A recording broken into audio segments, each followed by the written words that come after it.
Back to another album review. Today's review is on Nirvana's self-titled album, though most people refer to it as the Black Album. It's actually a greatest hits album. I don't usually collect greatest hits albums, but I made an exception with this. It's actually the first Nirvana album to feature studio material since the untimely death of Kurt Cobain on April 5th, 1994. This album was recorded between 88 and 94.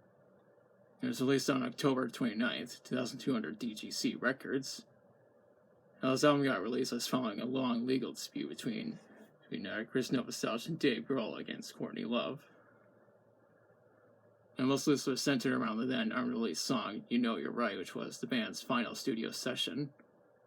Chris and Dave originally wanted the song to be released on a box set of Nirvana rarities, but Courtney blocked the song's release and sued Chris and Dave over control of Nirvana's legacy. She thought the song would just be wasted on a box set. In the end, it was released on a single disc, as you can see here. Now, the song You Know You're Right was recorded on January 30th of 94 at Robert Lang Studios in Seattle. It was produced by Adam Kasper, who has also worked with Soundgarden and Pearl Jam. It was released as a promo single on October 8th, 2002, which was just 3 weeks before the album. Now, the song was originally written in 93. It was originally written in 93. For a while, it was only known from a bootlegged live version that was recorded on October 23rd, 93 at the Aragon Ballroom in Chicago. Hole also performed the song during their unplugged performance in 95. Now, they stated the song was recorded at Robert Lang Studios with Adam Kasper producing it.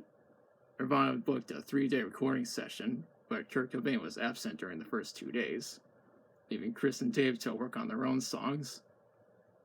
Kurt finally showed up to the studio on the 3rd day and suggested they work on You Know You're Right, which didn't have a title or finished lyrics at the time.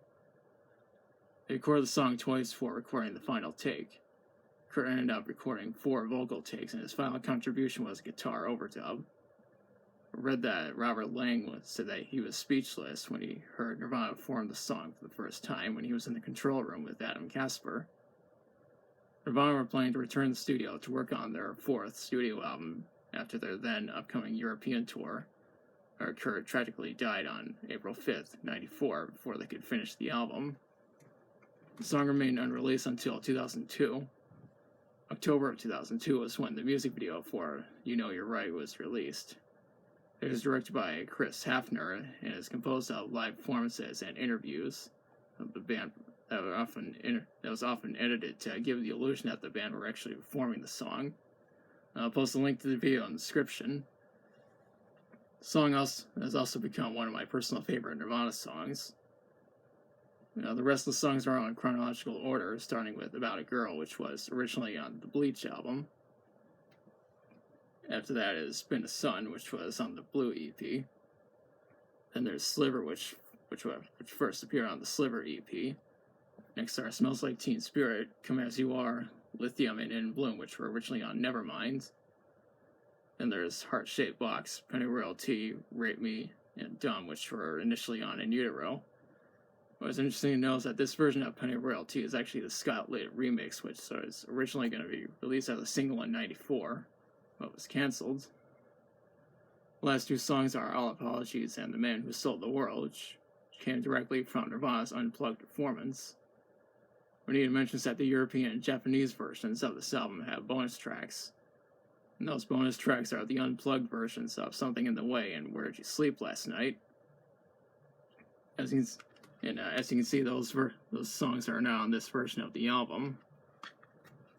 Signline that reviews for this album were mostly positive, though some reviews were right in the middle. In 2019, New Musical Express placed this album as number 24 on their list of the 28 best greatest hits albums. Overall, I really enjoyed this album. The main reason why I got this album in the first place was because of the previously unreleased track, You Know You're Right. And then again, there's also other great songs on the album. I know this isn't Nirvana's best album by any means, but I still enjoy it for what it is. Now, the reason why I didn't go into detail of the other songs is because I already talked about them in previous reviews. And that's all I have to say on this album. If you like the video, be sure to like, share, and subscribe. And be sure to hit the notification bell to notify future uploads. You can also follow me on social media, and there's links in the description. Be sure to leave a comment if you like. Thanks for watching now. I'll be back soon with another review.